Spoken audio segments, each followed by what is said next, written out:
Hey, everyone. Hey, the 5 or 6 people who watch us on YouTube sometimes. This is the Misery Loves Company social reading series. Every Friday night at 8 p.m. Eastern Time, 5 p.m. Pacific, we have readings from transgressive and outsider authors. And yeah, we don't have too many people signed up for tonight. Actually, Josh, you're the only one signed up for tonight, but John, you also said you wanted to read. So we'll start with you, Josh. Then we'll do John, and then we'll do open mic for the rest of the evening. So it's all yours. Sure. So just three poems that were actually the first ones that were published, since like ever, by me on Neutral Spaces. That thing that Giacomo is doing that's really cool. And then I'm gonna have two short stories, flash fiction pieces of that interconnected. It really is cyber writing because the flash fiction things are like hyperlinked back to one another, and I want each flash fiction to stand on its own, but a reader can read at any time, and then there's always going to be a hyperlink, except for in the first story, and two of those have been published. So I'll start with the poems though, and then we'll get into the cyber world. So it's salmon poems. It's kind of like, I don't know if any of you read like 13 Ways of Looking at a Blackbird, but that's highly recommended haiku reading, American haiku. But okay. And just for context, I don't know if, you know, you're mostly American. It seems like you live in like Midwest places or something. I don't know. But it seems, I don't know if you can see the salmon run, but every year the salmon run, I don't understand it. I don't know why they do it. They lay eggs somewhere. I don't know. They go up a river. And in Toronto, people actually are sometimes surprised to know that you can actually see the salmon run in the Don Valley, which is like in the heart of the city, which is kind of absurd. And so these poems are set there. So the first one, Where the Salmon Don't Run. Went to see the salmon run, but no salmon ran. Your chihuahua did chase a small boy around the trail, though. And as he looked back in terror, you said, he's going to get you. So all in all, not a bad day. And that was October 13th or 14th, 2019. Major League Salmon. You said you wanted to see the salmon run in the Don Valley and asked if I wanted to come along. I said, sure, let's go see the fish parade, the Battle of Gill versus Current. Besides, it was autumn and it feels good to be alive when everything else around you is about to die. Like how I always feel better when I hear an ambulance in the distance, even though I know one day it'll be coming for me. We got to the spot that was set up for viewing after walking maybe 10 minutes along a trail that had psychedelic salmon painted on it, guiding us because we weren't salmon, we needed cues. There were cement benches there, like bleachers, overlooking the brown rushing water. It was like a stadium for salmon watching, instead of football or baseball or soccer. And if I'm honest, it kind of made more sense that way for people to be sitting there, turning the salmon run into a spectator sport. For some reason, though, the salmon never showed. Maybe they were taking a timeout, or perfecting a salmon huddle, or a 50-yard dash, or negotiating their contract with the river. And that was also October 13th, 2019. And the third act, Salmon Funeral. If we had seen the salmon run, a sacred moment would have been ruined. For the salmon, it's a matter of life and death. So our relationship failing there would be like breaking up at a funeral. It's in bad taste. And then now I'll read, sorry, I just got to log off Twitter and find the two flash pieces. They'll be short. Okay. This is actually the one that kicks off the collection. So I don't know if William, maybe, I don't know if it makes sense to share the links, but on Expat and in Daily Drunk, there are two pieces that relate to this one. The Expat one being Gordon Ramsay. But Sure, and those are the two pieces you read. You read one last reading and one the reading before that. that's right, yeah. And they've So been getting published, yeah. people are watching this later after the fact. You can just go back to previous readings and find them. This is true. That's a savvy move. And so this is the essentially the first one, that, chronologically. Lemons. You're scanning the toilet bowl for blood. You don't see any, but you haven't gotten everything out yet, so you use your thumb and index finger to dislodge the last bits of urine. You're only 29, but already somewhat incontinent, apparently. Just a few years ago, you could shoot a urinal puck around with your piss. Is it a stricture? Something wrong with your prostate? WebMD tells you that a urethral stricture can impede urine flow and, if untreated, cause cancer. Another website says that the prostate is constantly expanding, like the universe.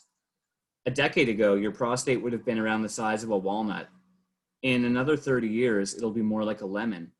But you don't really want to think about lemons. It has to do with the new Subway ad about bladder cancer that's been haunting you. In it, there's a pile of lemons, and one is bright red.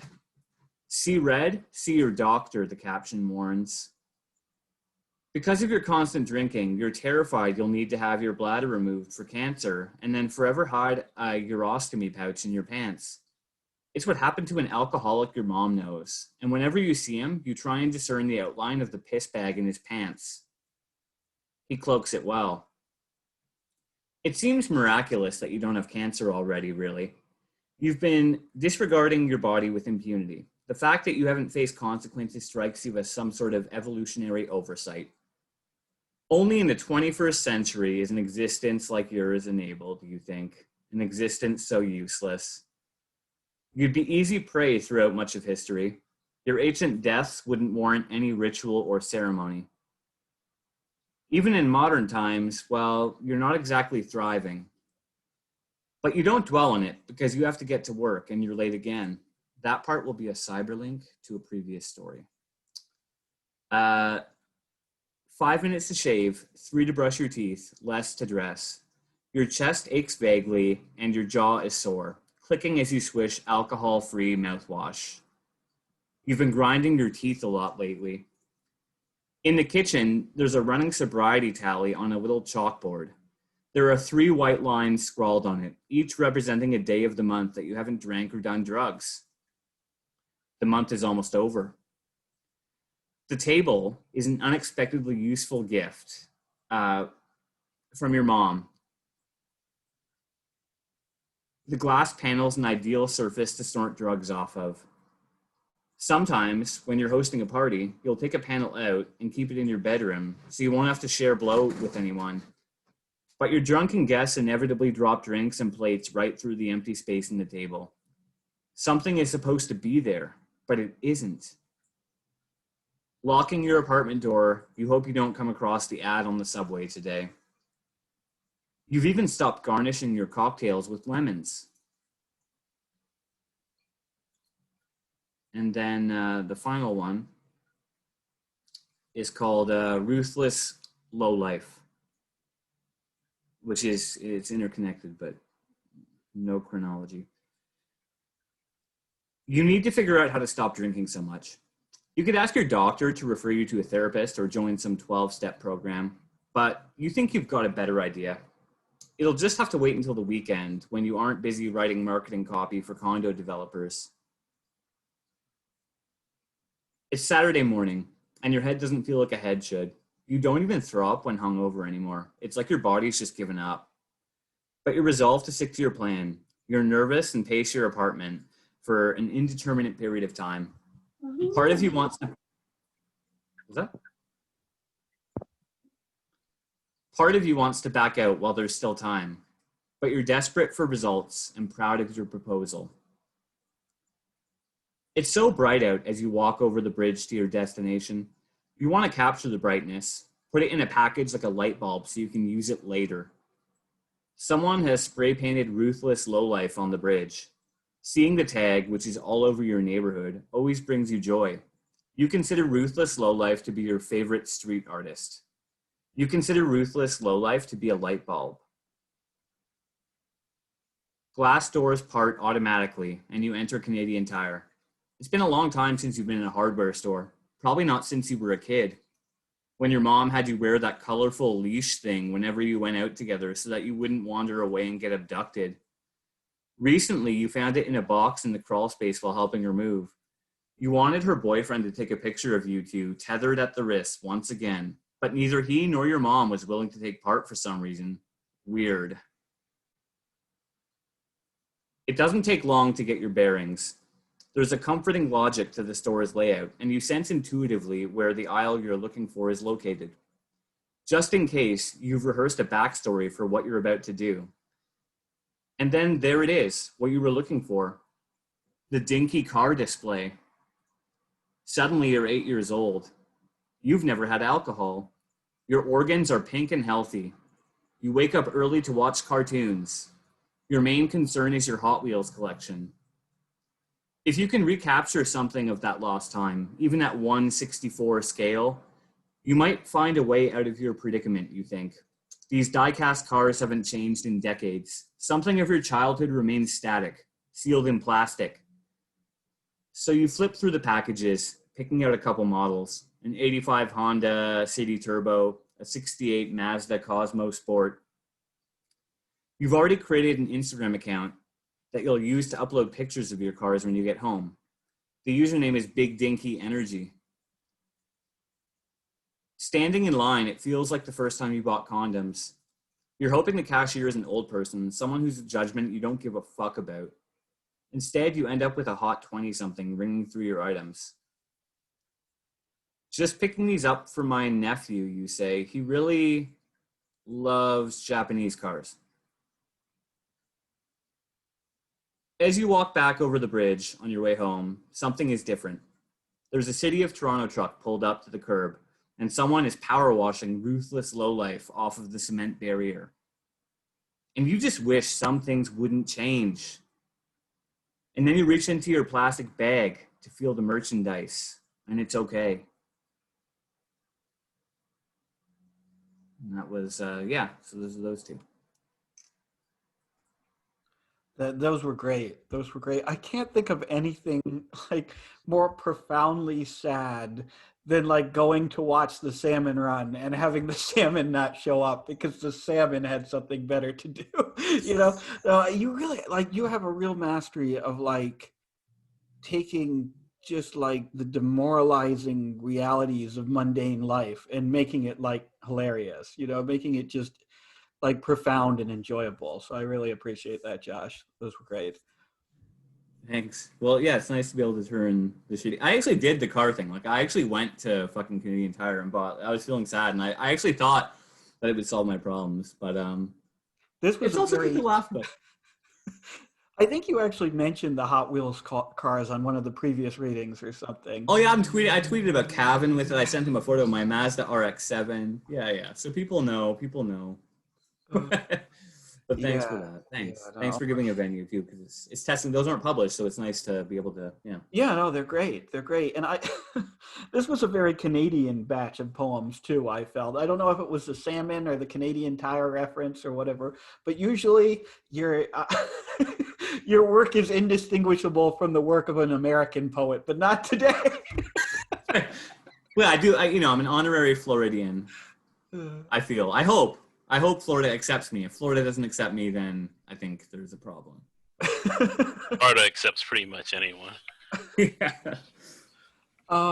So John, you're up next. And then after John will be the open mic. So if anyone wants to read during the open mic, just say something in the chat, and Rudy and I will try our best to watch it.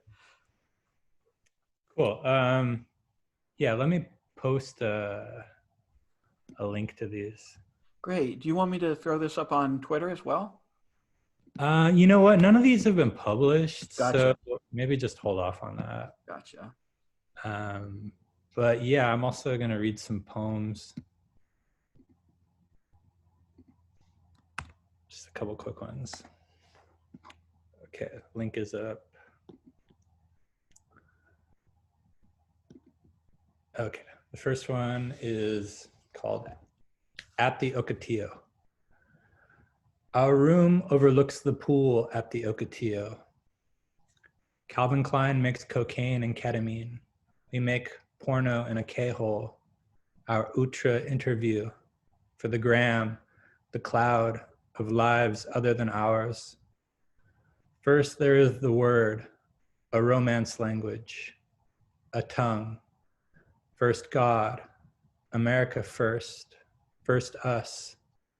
But what becomes of us, the one of us who dies last? Inside and outside the Ocotillo, Palm Springs eternal. The next one is called Returning to Surfing Following My Mother's Suicide. I am surfing, but the ocean is not willing. Still the lineup at County Line fills. Malibu kooks, slinking like something kicked across a dying summer. Swell, celebratory on the face of it. The wave. Drama, denouement, dissolution.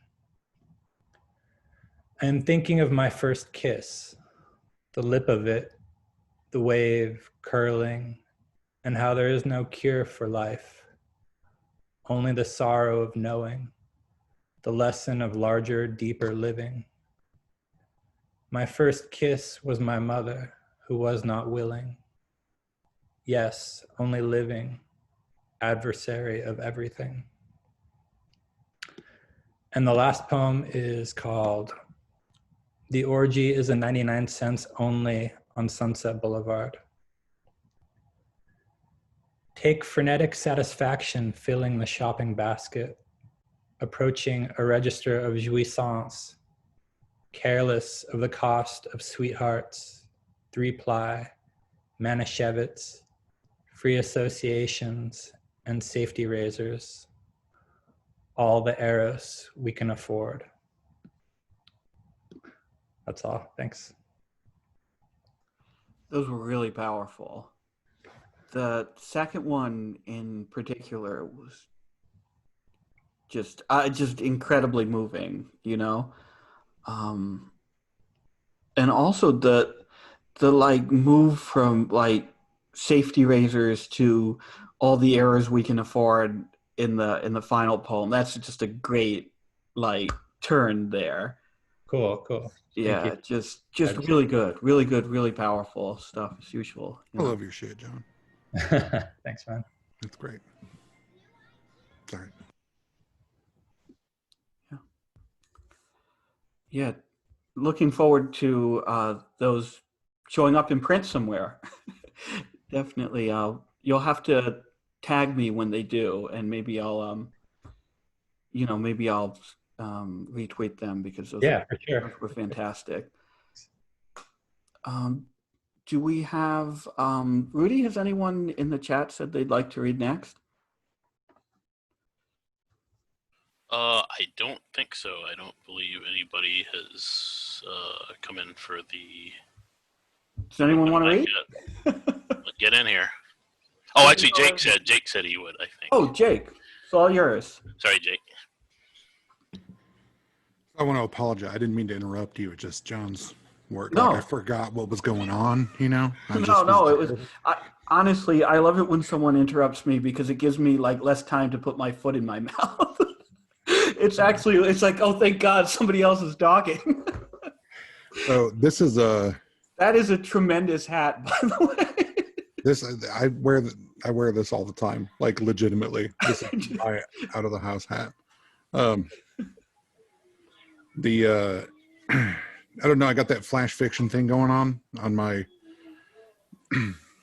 on Twitter or whatever, you know, if anyone has seen it.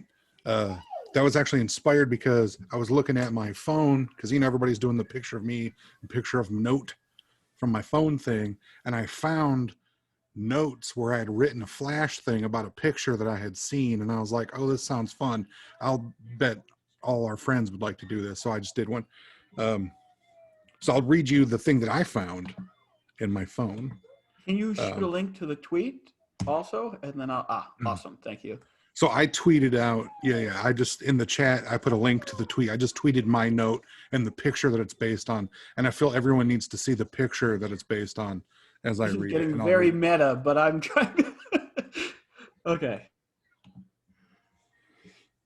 So if everybody's got the picture up here, I'll go ahead and read my note.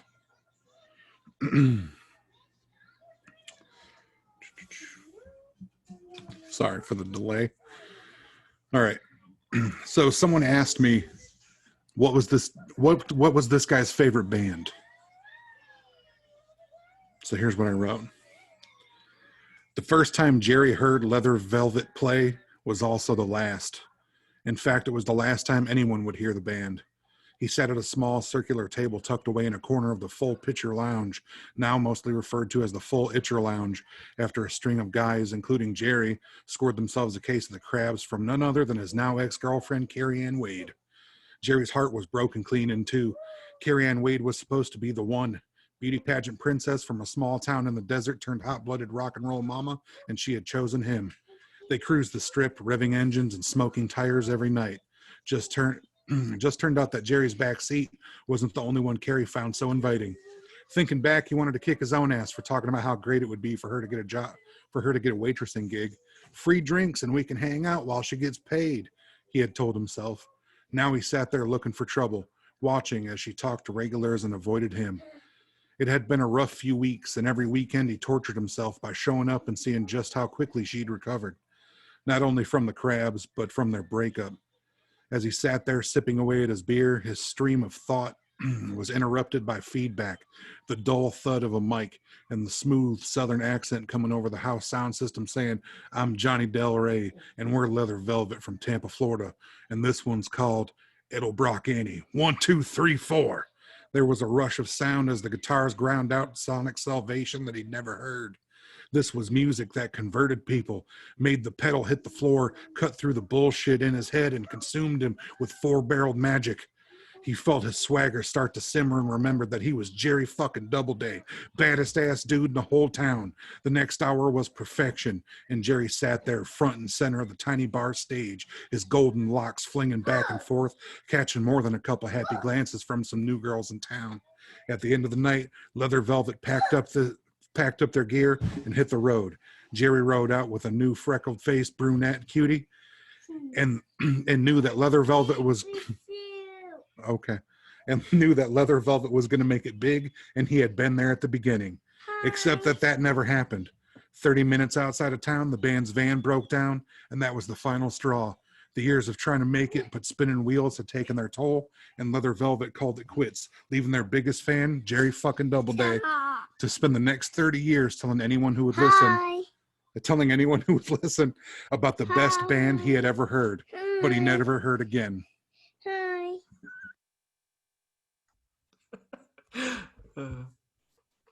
Well, that the picture adds so much to that. You like look at that guy and you could just see, you could just visualize like him having that experience. I don't know. I just love the thought about like a guy like that just being completely crushed by life's mediocrity, you know, and by the futility of like the. I don't know. No, it was really good, Jake. Yeah, that was awesome. Leather Velvet, awesome, awesome name. Yeah, it seemed like your kid really enjoyed it too. If he doesn't grow up to be a writer, I mean, maybe it'd be for the best, but he has no excuses. I'm going to be one of those. I don't know. There are some authors who like, you know, grow up in like literary households and shit. And like, they've got it spoon fed to them from an early age. And I guess that's what's happening here, right? Kind of, you know, he just really, you know, we do story time where I'll say, hey, let's write a story. What do you want it to be about? And he's like, animals. And then I'm like, okay, what kind of animal is there? And he's like, a cow. And I'm like, what does the cow say? And he says, moo. What's it want? And then but that, or he'll either hit the teenage years and be like, reading and writing is stupid. I hate you, Dad. So it doesn't matter. He'll do what he wants. Yeah. I just have to keep him alive and healthy. That's my job. Yeah, that's it, right? You can't really ask for anything more than that. So did we have anyone else up to read? Rudy, did anyone else say anything? I think next is Sam, I believe. Oh, Sam. Are you going to read the piece that got the guy from New Pop Lit to unfollow you? Oh, that wasn't a piece. That was a series of tweets, probably.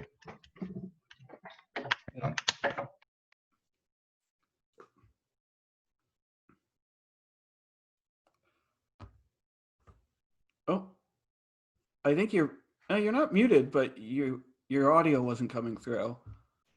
Hello? Oh, good. I can hear you now. Cool. Okay.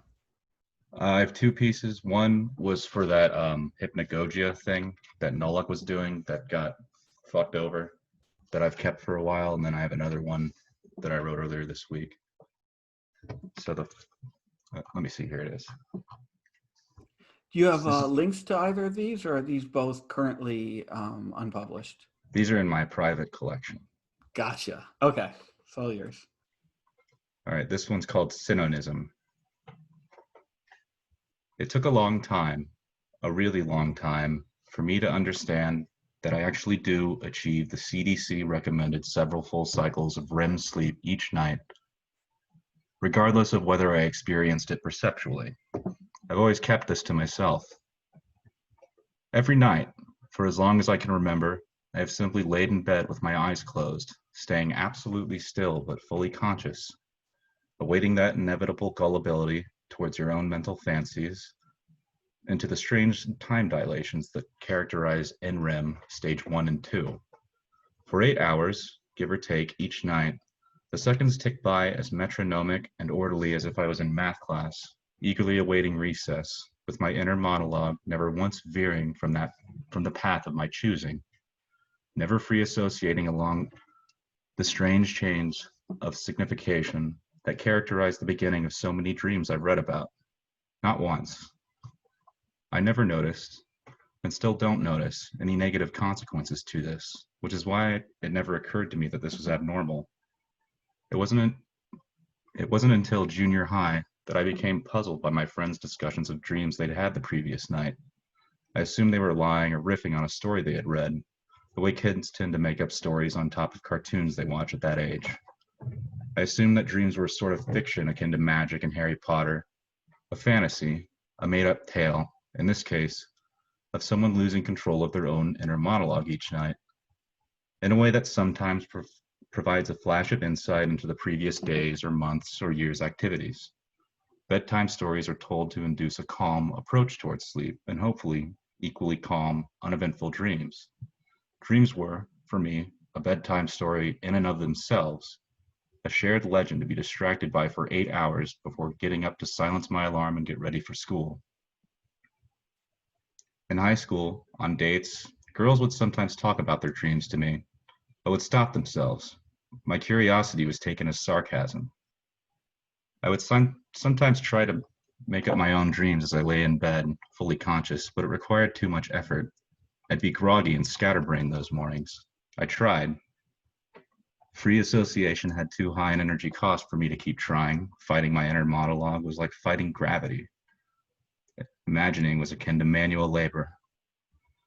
The best night's sleep, the real rest, would happen when I allowed my thoughts to continue as usual, passing time by listening to the constant whirl of insects outside my window in the spring, or listening for movement in my house, organizing my thoughts consciously. I could always tell when someone was up at night. I could hear them perfectly. I blackmailed my brother multiple times this way, him assuming I was unconscious and sneaking out to go to a party, myself rising when I heard his car pulled in, ready for him to barter his long-term freedom with that same car.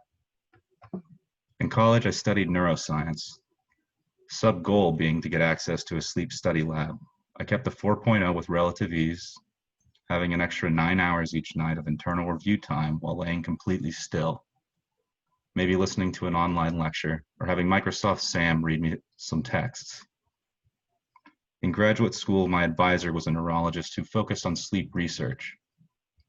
The repetitive experiments they used for their research amounted to having various subjects wear a mesh helmet with electrodes attached to it, measuring the muscle twitches of their skulls during various stages of sleep, them writing a dream journal, which we usually ignored, and also being ran through an MRI. I won't bore you with the details of me sneaking in after hours, or how I hid the data. It wasn't difficult. Research is just a boring office job no one wants to make more difficult for themselves, especially with the constant applications for grants diluting the real workload. But when I saw the results, I was overwhelmed by an urge to simultaneously laugh and vomit.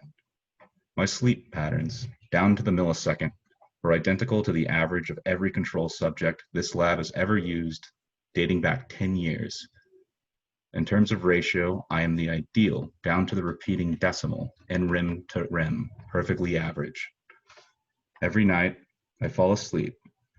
My inner monologue falls from conscious direction to subconscious desire, and I believe all of it. I have vivid dreams, as vivid as anyone else's, but my fantasy is of myself continuing my own inner monologue as if nothing changed at all. My senses in total alignment with the actual outside environment. My eyes shut tight, consciously within the dream, my dream self puzzling over that day's issues or attempting to pass the time, conscious dream time consciously, or attempting to fall asleep within the dream while my actual self is fully asleep. Dreaming of everything that occurs in my immediate perceptual sphere as it actually does, or would occur in conscious reality, coincidentally, at the same time. I dream of being awake. The end. And let me see, where's the other one?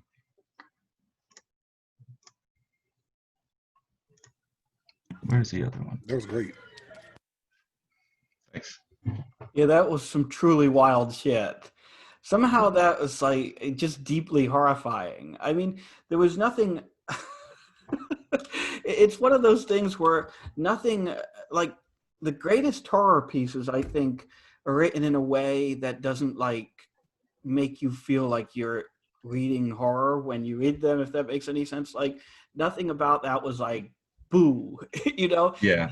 But it gets under your skin, and the more you play this scenario over and over and over again in your head, the more like deeply unnerving it becomes. The thought of like, I don't know, like just what an ingenious like scenario, and to put all that work into trying to figure out like the nature of this dream that isn't a dream that you're experiencing every night. I don't know, it's just deeply horrifying to me. It like undermines like the very like, I guess like the best horror really undermines like the real core of our assumptions about lived and experienced reality, right?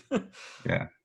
Well, I have we've all one had more. that moment too where like you're trying to sleep and you can't sleep and you're just like, oh, you know, and there's only 3 hours till I got to get up Oh, for yeah. work, and you're like laying there thinking you're awake, but are you? And just the continual nightmare of like, no, you've been dreaming the whole time. Like, Oh yeah, yeah. No, we published a piece about that earlier this week, I think, called Hours by Jack. His name escapes me. He's at Of Which Nothing on Twitter, and it's a really, it gets at that same like real like the horror of like trying to sleep and having experiences while you're trying to fall asleep and not knowing if they're real or fabricated, and also just like wanting to get some fucking rest, you know. Yeah, that one was really good. Jack Caulfield, I think, I believe. Yeah, that's it. Yep. So I have one more, too. Sure.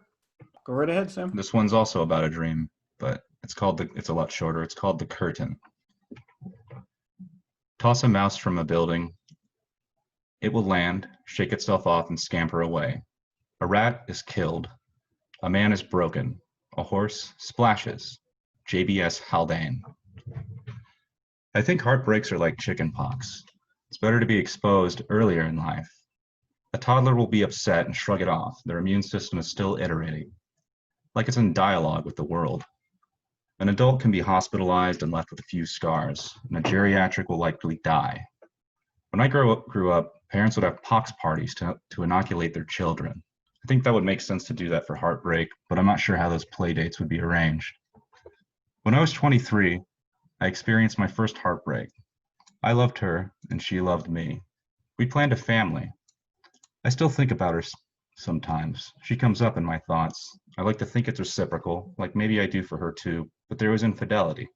We weren't married, but she cheated and told me first thing, and I couldn't handle it, so I broke it off.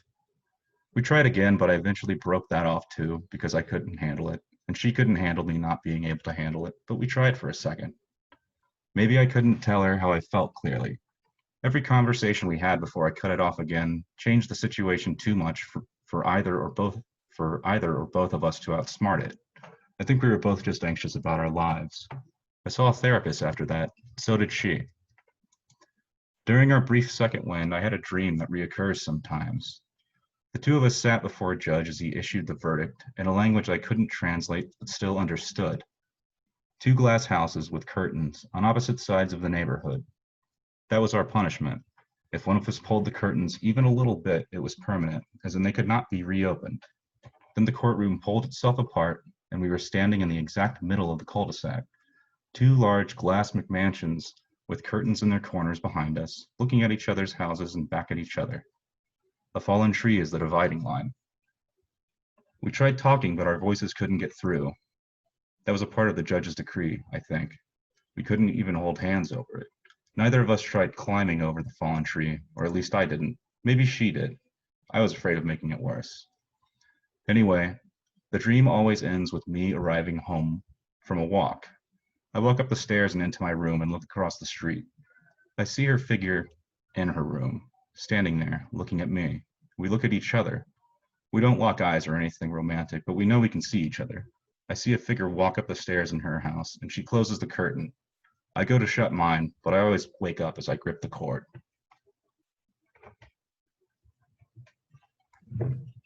That was excellent. You do a really great job in that piece of like recreating dream logic, which is something I think is very hard. I think a lot of authors will like try to reproduce a dream in fiction and end up with something that's either like too overtly symbolic, like, oh yeah, this translates to that in the real world, or like too like absurd in a way that's more comic than actually reflective of the weird like pastiche that your kind of brain dreams up. But that really, I think, nailed the anxiety of the dream where like you're kind of like, like the deeply unsettling way that dreams actually works. I thought that was great. That was a real dream. Really? Well, there you go. That was you did I find that like I've tried to write my own dreams down and they're like soup, they're incomprehensible. It's just nonsense. So that like you were able to reproduce them in that dream in a way that really captures that can be understood by the reader, but that doesn't seem like too much, doesn't seem too much like a fucking fake dream that's loaded with weird symbolism. That Thank was you. great. Oh wait, actually, I see Carter and Rudy have unmuted their mics, so maybe. Oh no, guess not. Sorry, that was a technical error. Oh, okay. I thought maybe you had something to say. I got something to say. I'm just Do kidding. you want to read? I really like those pieces, Sam. I think next is Harris. Harris? Are you with us? I see him in the. Yeah, hey. Hey. My wife's about to get home. My dogs are gonna go crazy in like 2 minutes, so let someone go before me, and I'll go next. Perfect. Do we have anyone else, Rudy? I think that's it for now. I could just read, I guess. Okay. Yeah, sure. Why don't you? I mean, the dogs will just add atmosphere, right? You guys don't care about the dogs, right? Okay. I don't have a file for this. It's in a bigger document. But so this is a story. It's like this series that I started writing after someone in one of my workshops said you should never write a character that's different than you. And I kind of took a little offense to that. I don't not offense, but it kind of became like this driving force for all these to try to write something different. I'm really annoyed when people say write what you know. I don't know what it is about that, but it seems like a lot of the most like mediocre fiction is written because someone is like really rigidly sticking to writing what they know, you know? And I think a lot of the really like wonderful shit is people just reaching outside of that space, you know, and trying to pull something they're unfamiliar with in. So yeah, definitely. Yeah, well, that's what writing is for me. Is just probing into the unconscious and seeing what you can come up with. So I don't subscribe to any of that. But anyway, so here's my story. It's called At the Lexington Dance. Melissa and I arrive at the Lexington Dance, the Lexington Home Dance, gussied up like $2 whores. Even I am gussied, me, with Burt's Bees lip gloss and eyeshadow, a floral dress I lifted from her closet an hour ago. We look like clowns, she said while I tried it on, to which I said, gussied up like this, we'd drive all the men wild. Just wild, I said. They'll cream, I said, and at the time, after a moment, she seemed to believe me. But as I swing open the passenger van's door now, Melissa doesn't seem so certain. Behind her thick prescription glasses, her gussied up eyes seem to sink alarmingly into her skull, as if by some illusion or trick. Why did you make me come, she wants to know, from all deep inside her skull. They're going to go wild, I say, and take her hand, pull her from the van. We're late, fashionably, and the other passenger vans have already eaten up the prime spot, so we have to walk a ways to the venue. While we walk, Melissa roves ahead as she's prone to do, leg braces, turning her gait into the Frankenstein shuffle. It's winter, cold. I call after her to watch for black ice. I say, hold on, wait for me, but it's too late. Her arms flail and she is lost to me, her aid, as if fallen down a sudden hole. 1 minute here, gone the next. Melissa, I cry, and rush over on my unsteady heels. I find her supine and shivering on the cold, scabby pavement, sipping snot and rubber lipping, knees torn like paper, dribbles of blood black in the moonlight. Her sunken, magnified eyes jerk up at me as I approach, as if it were all my fault, and my heart pangs like a dentist drill as I begin to call for help, as I call for another aid, for someone, for anyone, help. No, don't leave me, she says as I go to stand and grips my hand as if giving birth. Don't go. And I feel much better. I scooch back down, put my soft voice on and say, it's just a small cut, Melly. We'll get you cleaned up in no time. They'll go wild. They'll cream, she says. They'll cream, I say. Just listen to that music, I say. That thump, thump, thump, I tell her. After a while, an older gentleman I don't recognize arrives with a wheelchair, rolls us inside the old and failing music hall they convert once a month for the Lexington Dance to pay the bills. The place is already full of people, despite them trading all the booze for soda. Already the dance floor has exceeded its usual bounds. People are dancing near the soda bar and near the concession stand, and near the toilets, where the older gentleman finally parks us. All the other aides are sitting down, I notice, lining the walls and looking glum. Not this one, though, not me. I kneel down in the thick of it, smile, take Melissa's hand, and try to coax her to dance. Glumness is for when the booze is on the shelf, I think, when there are only a few sad souls spinning themselves in lullaby. For way back when, before this job, when I was one of them trying to sip away my sad. Melissa continues squeezing my hand as a drooling teenager dances in our vicinity, swirling his breathing apparatus in circles. An old man stomps, jingles his knees with miraculous ability. A square-headed couple dancing cheek to cheek smiles at us obscenely. They are all so recklessly joyful, I think. They're all so free. I think, I want to go, I hear Melissa muttering, joyless. The older gentleman is a long time coming back. 3 songs play, I count. The Macarena, Grease Lightning, Cotton Eye Joe. Just wild, I say. They'll cream. When he finally arrives with the kit, my hand is nearly bloodless from all Melissa's squeezing. I take the kit without a word of thanks, miffed because Melissa's dress, is all full of blood, because my hand aches murder. I tear the package open and begin dressing her wound in the dim red light. I smear on Neosporin, cut a strip of gauze. I apply them gently. But as I attempt to guide the final bandage on, something buggers what little light I have. I find a need to address my spine, and I turn to find the teenage boy with the breathing apparatus standing over me. The rubbery old man and the square-headed couple are there also. Stop dancing.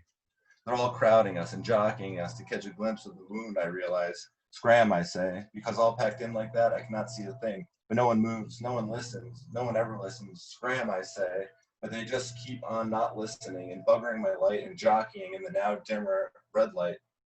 And no other aid comes to stop them either, so that when I try to guide the bandage onto Melissa's wound, I miss by a full 2 inches. Hang in there, I say, tearing the adhesive away. I wait for her to cry out, but for some reason she doesn't even flinch. Confused, I look up to find they all have their hands on her now, muttering, Melissa, I say, but she won't even acknowledge me. Even after I pull the bandage away a second time, and a third time, and a fourth time, nothing. I hear one after the other asking her to dance, and it's like I'm not even there. My hands pulse and vibrate with the music. Melissa, I say one last time, as I'm slowly edged away by the crowd. Wow. That was so incredibly tense. I love the way that piece is structured because it goes from being like so wonderfully like mundane and so completely grounded in reality to completely unraveling into this kind of like anxiety hellscape. And I don't know, it was wonderful. It was really fucking good. Oh, thanks. Well, that's great. Yeah, the building anxiety there, I really love the climax there at the end, where it just how you stack shit on top of shit until it just becomes so like powerfully like it just anxiety ridden. It was really great. Oh. Yeah, wow. Thanks. Rudy, who's up next? Do we have anyone up next? I didn't see anybody else. Does anyone else Looks want like Carter. Carter. Awesome. I can't decide. Also, that was awesome, Harris. I really liked that. I can't decide if I should read like a somber kind of body horror thing that was in Surfaces a couple months ago, or this like goofy horror thing that is gonna maybe be in a little anthology Dawson's putting together. Does anyone have any opinions? Maybe read the published piece, and then I can throw a link to that up. And then when the anthology comes out, you can read the piece that would go in that, possibly. I follow your logic. The way I see it, it's like always have some content packed away for later if you can, you know? Yeah, that's smart. Okay, I got the link. So this is called The Pier and the Long Wave Goodbye. I was stepping off the Ferris wheel when things started unraveling. Amelia noticed it first. She touched my shoulder at the turnstile like, have your arms always been that long? And I realized I could touch my knees without bending over, and my elbows were slipping downward under my skin. I became concerned and said, holy fuck, holy shit, what the fuck? Amelia sort of smiled, and I wondered if maybe we had fallen asleep or snorted 300 milligrams of methoxetamine. But really we were just on the pier, which made me start to panic. Meanwhile, my shoulders were oozing past my nipples, and my fingers fell lightly onto the damp, dirty wood by my feet. I got sick to my stomach, and I needed to move or else I would die. I pushed into the crowd, slipping to the end of the pier where the waves were screaming over the railing. It was a cloudy but warm Saturday, and the pier was busy enough to make me insignificant, even though my body was rapidly assuming a grotesque morphology in defiance of all known anatomy and physics. A caricature artist with a Nick Cave mustache smirked as I passed, dragging my wrists behind like coattails. To him, it was maybe not so strange. Another person pointed me out to their mom and said, hey, whoa, look at that. I tried to bury my face as more turned and stared, but I couldn't quite get my nose under my sagging, drippy armpits. By the time I reached the end of the pier, I was mostly arms. Overall, I had shrunk, but my arms were at least 10 feet long. I could barely see over the railing. Everyone was watching me with a look of bemused curiosity, like the faces people might make while looking up from their phones at a dolphin show. I wanted very badly to breathe and process 1, 2, 3, 4, like my therapist said, but I was trapped between crashing waves and onlookers, both menacing, both sucking up the world and all the air with it. Amelia caught up to me and said, are you feeling okay? I jabbered something back to her and jiggled my limp appendages. I said, Amelia, you have to help me. Amelia, call 911, call an ambulance, call a fucking helicopter, get me out of here. I shouted these demands with great intensity, even though the last time I used emergency medical services, it financially ruined me. Amelia looked up and hopped away. A rogue wave exploded over the railing and soaked me head to toe, head to finger. My toes were inside my hips now. Now I was all wet and my eyes stung. When I opened them, I was shorter than Amelia's waist. My clothes had slid off and my arms were basically long as fuck. It was almost impossible to breathe, and I wondered what was happening to my internal organs. I wondered if I would keep unraveling until I became one very long arm with a hand on either side, and then I would die. I felt exposed. So I spun in a circle and coiled my arms around my shrunken body like the spring on the inside of those nice pens. I heard everyone giggling. Amelia was a giant now, smiling down at me, and in a damp, shaky voice I cried, "Amelia, Amelia, what do I do?" She rolled her eyes. Another wave came then and knocked me onto my arm-wrapped stomach. I was small enough to see under the gap at the bottom of the railing. The ocean was very close underneath. The crowd had come closer, eager to see what I did next. Their smiles split their faces in two. They laughed and shouted and chanted louder and louder. Somehow they all knew my name. They knew every name I had ever used. The ones my parents gave me and the ones I gave myself, my failed bands and gamer tags, the ID that shows me my bank account, names used to hurt me and names used to hide me, every slur and ad and AKA I'd ever known. They shouted my names in a vicious cadence, stomping and clapping, splitting my skull, it was so loud. Amelia whispered in my ear, asking if I wanted a push. The waves rocked outside the railing and the crowd was stomping closer. Yes. Hitting the water was like being born and murdered at the same time. My new form was not buoyant and I sank slowly in the cold murk. My arms unfurled from my tiny frame and trailed behind me. I found I could pulse them in such a way to propel myself forward, and though I couldn't see much, I felt them brush against fish and slimy kelp as I swam. I didn't need to breathe, and I wasn't thirsty, but I opened my mouth and let in some water, and it made me feel calm, so I gulped it down. The sea felt cool and holy passing through me.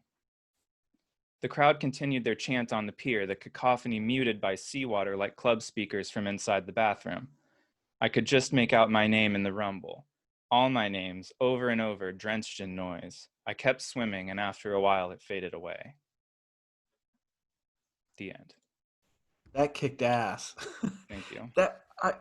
I love the move from like the first of all, like the hilariously like cartoonish way that the body horror takes place, like cartoonish in the most literal sense, where the arms become elongated and it's so different from what you see in a lot of body horror, which is like in a focus on like gore and the grotesque. The way that like your narrator becomes increasingly like a caricature is great, and especially the way you weave that into the identity stuff at the end, where they're just being inundated with all the different like identities they've held through life, including those that have been forced upon them. Like that takes body horror to a really different space, I think, and one that's really like super fascinating to me. I thought it was fantastic. Oh, thanks so much. That's awesome.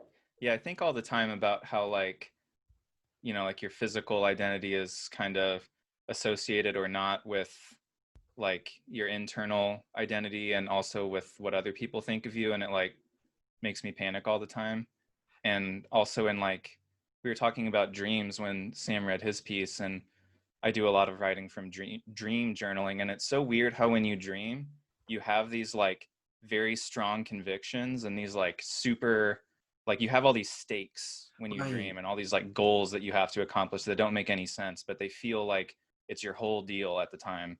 Yeah, and they feel so like, urgent, right? Yeah, so urgent. And that's so kind of, but immediate. it's also funny, you know, it's like the shit that when you think about it later, it's like, oh yeah, I just like had a dream that my body was turning into like a weird squid thing while I was at Santa Monica. And it's like, right. That's sort of no, where and that I one think came it from. really captures like both the horror and the like comic absurdity of that really well.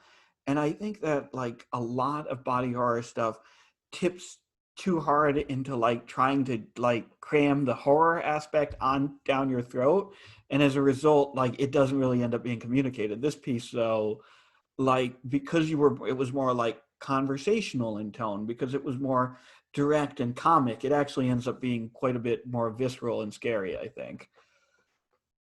Yeah, Thanks so much. the way you illustrate it, like verbally and stuff, it reminds me of like one of those Shel Silverstein drawings, like in a Shel Silverstein book. I don't know if you've ever seen the drawings that accompany the poetry, but like some of the way you talk about like the arms lengthening and like how they're wrapping around you slowly, or wrapping around the character slowly, that reminded me a lot of that. And the end there has those big Innsmouthian vibes, I guess I describe it. I don't know any other way to put it, but it really brings all the identity and horror elements together at the end there, and I really like that.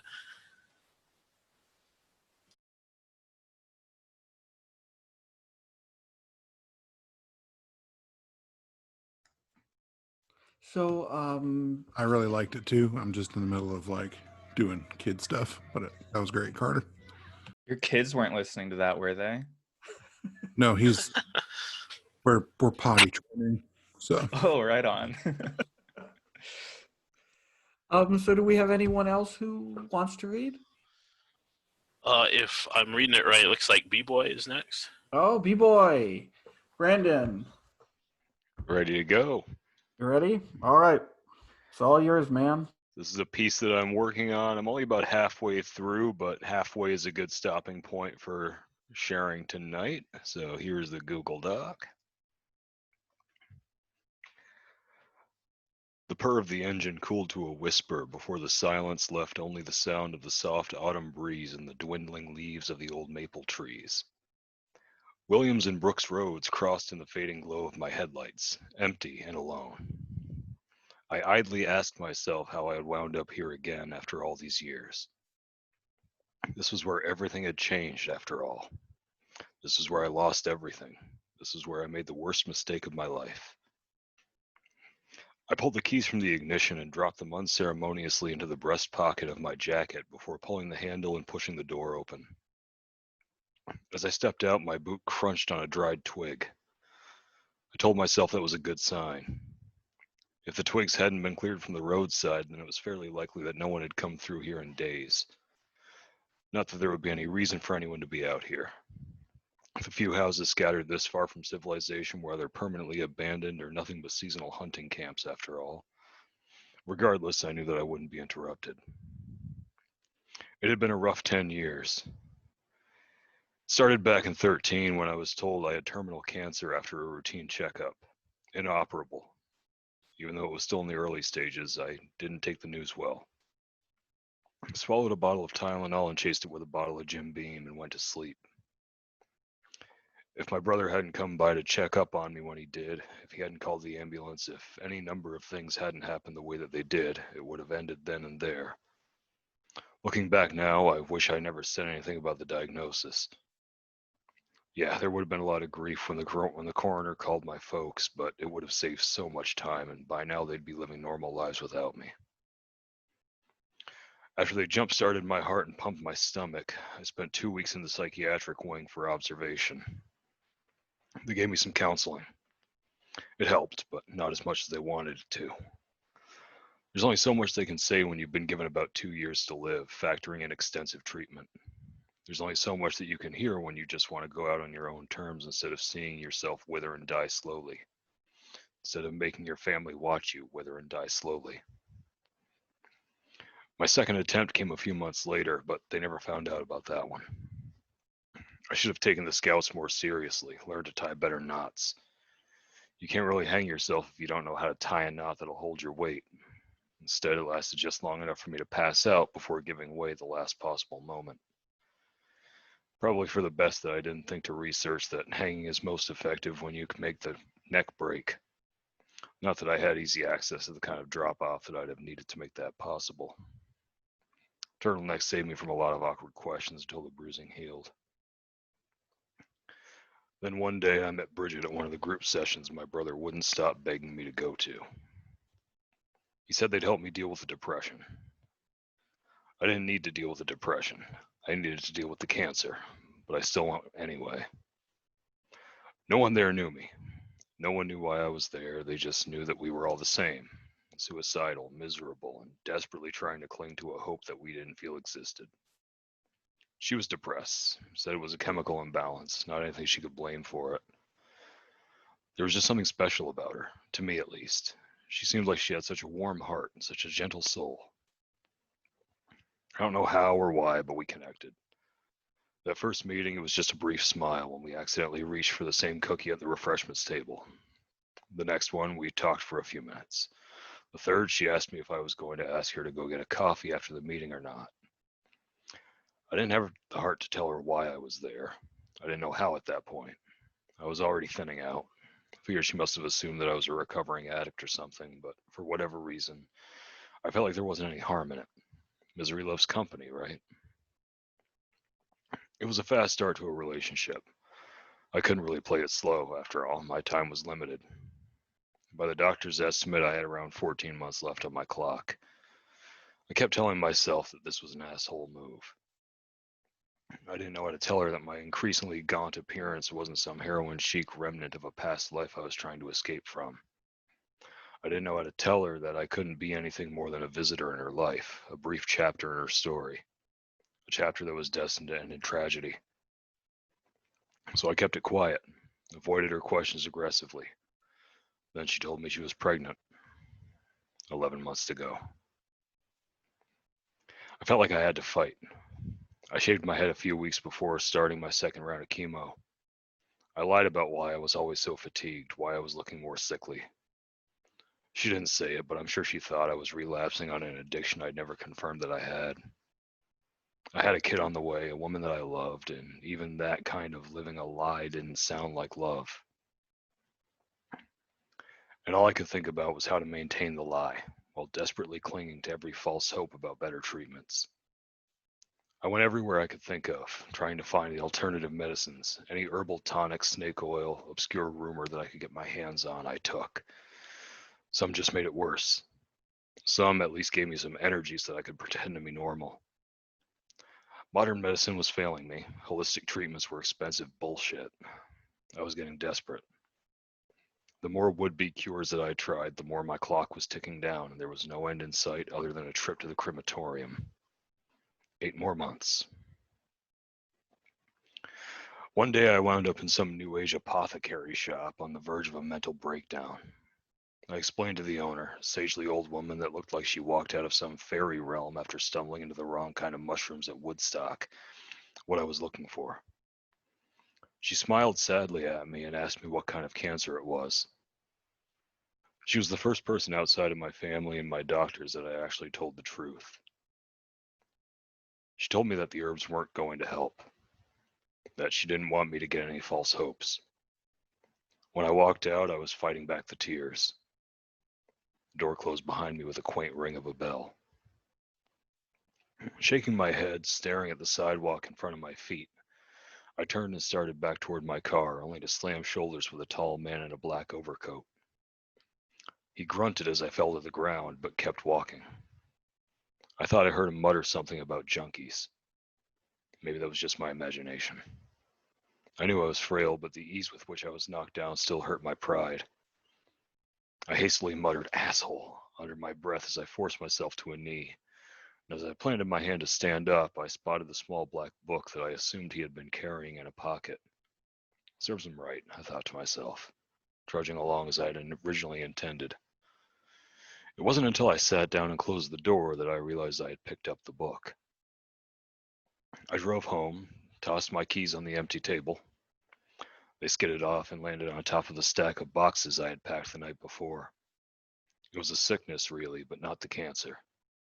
It was a sickness that made me agree to moving in with Bridget before I could even bring myself to tell her how limited my time was. I had wordlessly made her my beneficiary on my life insurance policy, so at least I knew I'd be providing her with something after I was gone. I tried desperately to comfort myself with that knowledge, as if it somehow made me less of a monster for keeping all of this from her. I practically collapsed onto the couch. It somehow slipped my mind that the book was still in hand. I thought it was strange, to be sure, but I felt compelled to see what this book contained. I had no desire to keep it. It was just something left behind by some inconsiderate prick on the street. Hell, I had no idea why it was still in my hand. I figured I would give it a once over and throw it in the trash. What harm could there be? On opening the first page, I realized there was something off here. Everything was hand-scrawled in red ink that had aged and browned over time. What was worse was that I couldn't make any sense of it. Some of it looked familiar, Cyrillic possibly. Some was more intricate, could have been Arabic. Some even looked like that swirly shit on the One Ring. Eventually, I stumbled into a passage that actually seemed to be written in English. My head swirled, then ached. My arm went limp and the book fell to the floor. I only half remember passing out and waking up a few hours later. Unfortunately for me, I woke up to a missed call from Bridget. I called her immediately and found out that her mother had just passed away. She told me that she thought it was sudden, but her father had explained that she had been diagnosed with cancer 2 months prior and had opted not to seek treatment and to keep the diagnosis quiet. Something about not wanting to worry anyone. She was devastated. I felt like a piece of shit. She told me she needed to fly home for the week. I felt compelled to keep trying to read the text, and over the course of the week I was able to figure it all out. I'm not going to pretend that I understand how. I'm not going to pretend that it was a good thing. Everything was there. All of the answers that I needed. That was what brought me out here to the corner of Williams and Brooks the first time. That was what brought me back here now. I leaned heavily on the door of my car. The cancer was long gone. I had regained a healthy amount of weight and there was no sign of sickness. Bridget and I had gotten married. She gave birth to our son, Reese. And they had made me the happiest man on the planet. That is, until a month ago.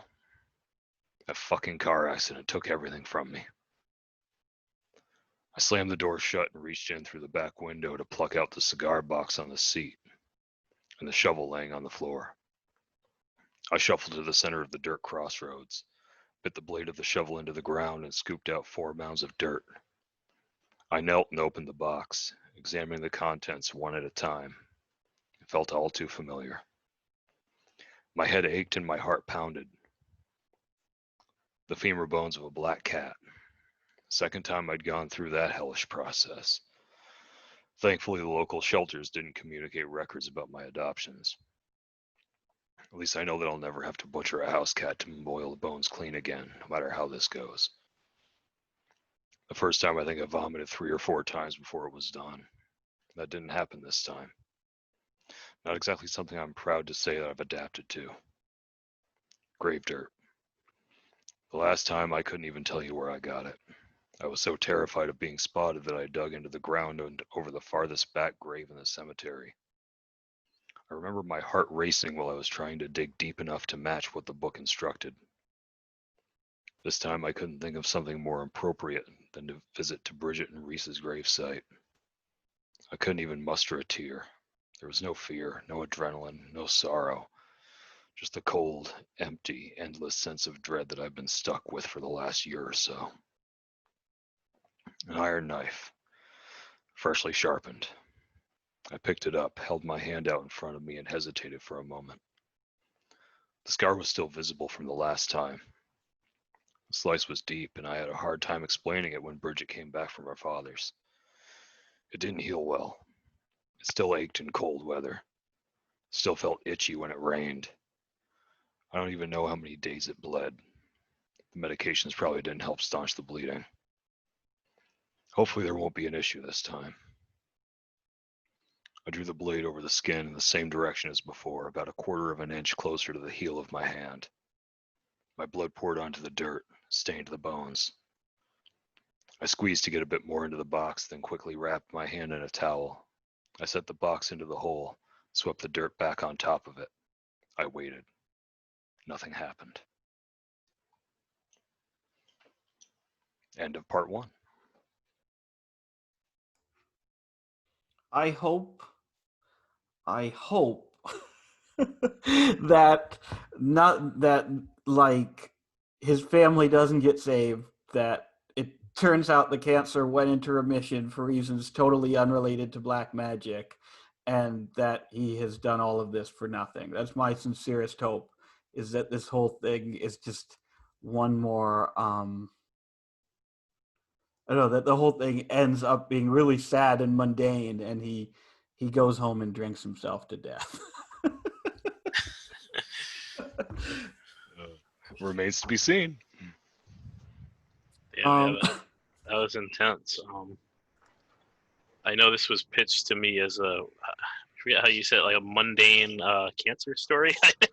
Yes, yes. So I have high expectations for the future here. So, did I see Michael has a story not written down, but a story question mark for us? Is that what I saw in the chat?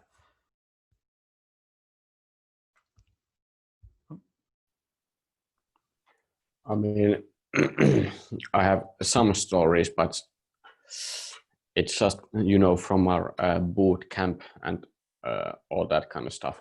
That So, sounds good. Let's hear them. I mean, honestly, there were some people in the boot camp that were,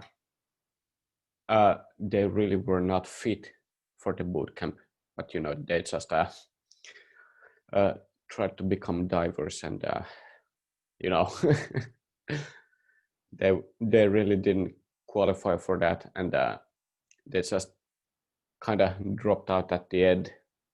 The captains and all the other people just said that yeah, you guys are not qualified for this, and basically there's some funny stuff where we used to make fun of them, but at the moment I just feel like that honestly them guys were badass for just trying to get into the diving forces, because yeah, they didn't have the qualifications, but at least they tried. So Can you can you give me a little context about what the diving forces are, just to just for anyone who might be watching this later? Basically that they're one part of the Finnish special forces. Oh, gotcha. So this is forces. This is special forces shit. So this is really serious business shit then. Yeah. And these guys Yeah. just couldn't cut it. Yeah. Okay. Sorry to interrupt. Just wanted to get some context there. Sorry. No. I mean, it's fine. Yeah, just I really don't have too much to say about it. It's just that there used to be some people that weren't just cut out for it, but just respect for them guys, because at least they tried. They're still a fucking badass for at least trying to get into the special forces. So just tip the hat for them. Honestly, that's just I don't know, just the stories where they some people almost used to drown in there, but Drown doing what? Like during training? Yeah, during training, yeah, they just some people almost drowned during the training. It's just that basically you just have to dive into water and try to save people, and some people just couldn't carry the dolls that were underwater. They couldn't carry dolls, and they got really short on oxygen, and Like the extreme form of when they make like a lifeguard, pick up a brick. Yeah, basically, like that, but basically. more. But it's it's like a doll underwater, and you have to get doll and try to swim up to the surface and save them. But yeah, basically, some people couldn't get the doll up to the surface, and that's just what happens. Oh, What kind of like depths are you doing? Because I'm actually a PADI rescue diver, which I'm sure is nothing like Finnish Special Forces rescue diving, but I'm like really fascinated in, like basically going underwater and saving people. It's like, Well, the deepest we've dived or dived has been like three and a half hundred meters so far. so like 1,000 feet. I'm not sure how about it. It's So you weren't diving air then. You must have been on like, were you on like trimix or were you breathing like helium? Scuba diving gear, basically. Right. Yeah, That's wild. yeah. But just some people just weren't fit for it, and yeah, imagine, do you guys dive all like seasons and stuff? I imagine it must be pretty cold there. I mean, it is cold, yeah, but I mean, I don't know. When you dive, it's just not really that cold. I mean, you mostly get hot when you're just working out. So swimming or anything else, you just get hot mostly. Are you in a dry suit, like a big suit where you can wear like lots of layers underneath it? Yeah. But we have some gear on top of it.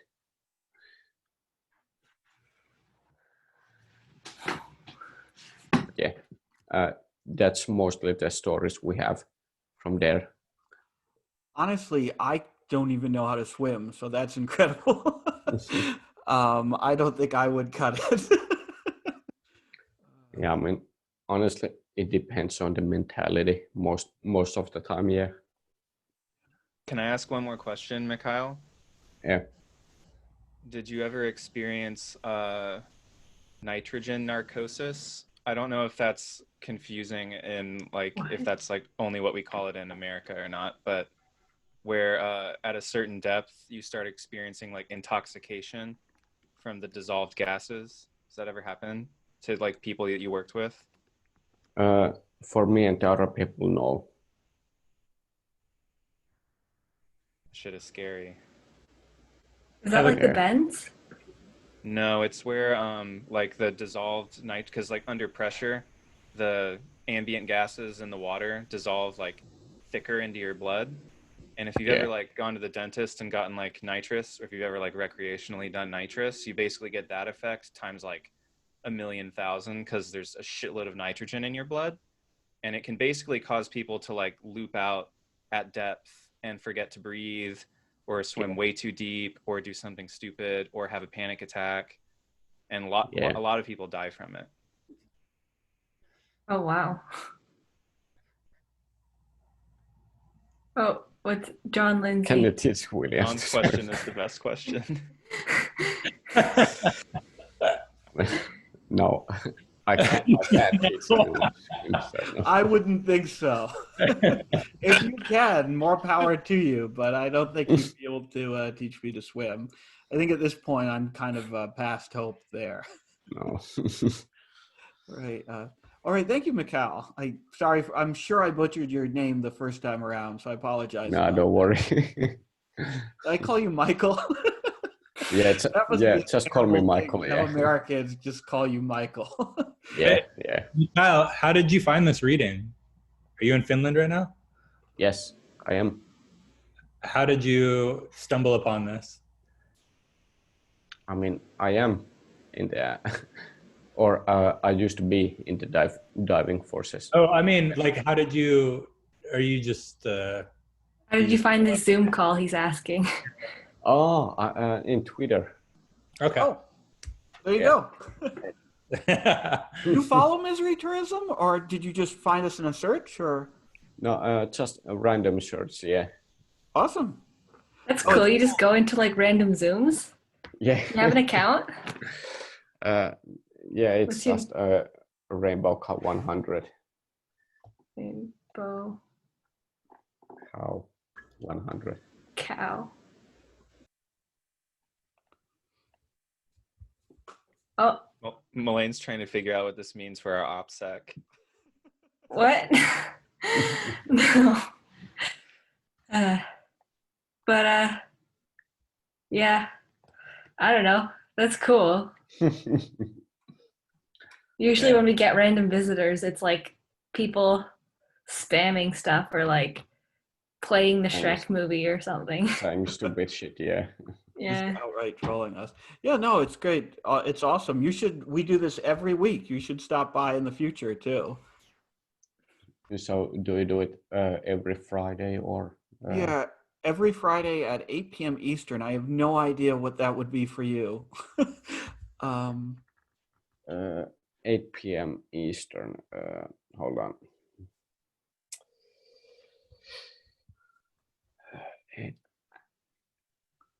I think it's cool though. Like I was wondering if we should bring like oral storytelling into these. You know? I mean, I'm down for anything. Definitely. I did weird audio-visual projects like performance art. I love when Bibles just brings his phone and carries it around with him while he goes shopping. Yeah. It's about 2 a.m. for me, so that's Gotcha. not too bad. Not too bad. Cool.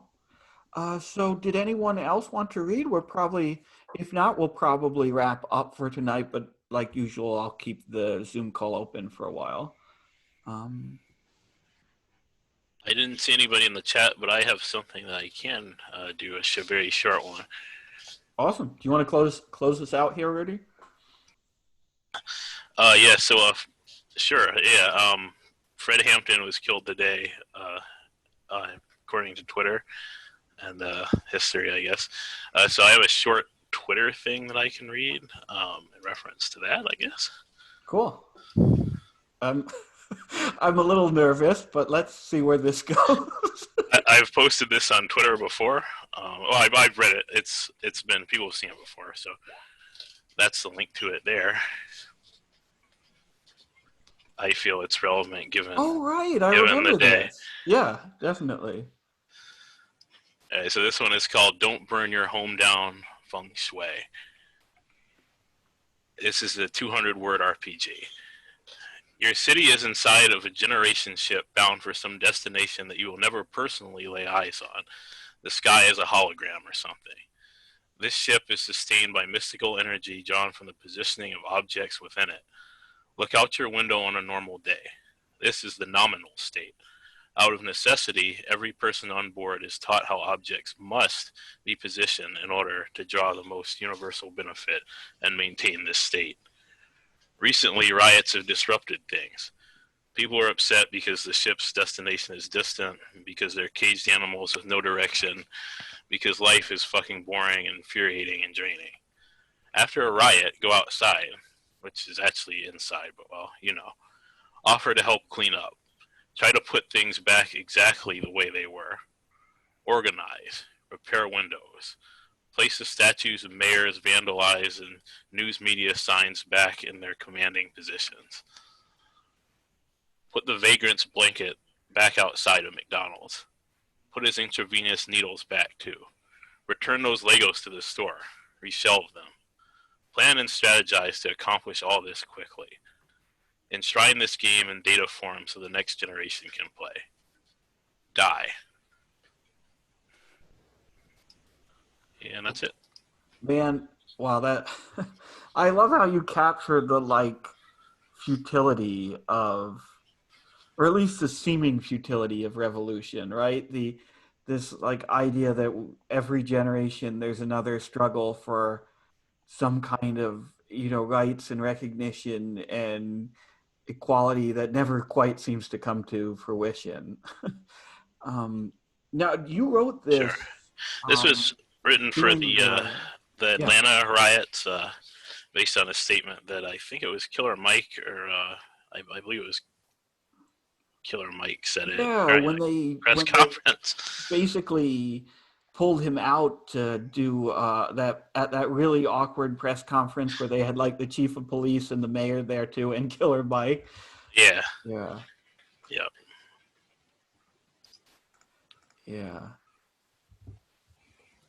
No, I think the whole generation ship thing, I think, really fits well with this too, particularly since it seems like every generation kind of relives the same sort of like, you know, the same kinds of strife and the same sort of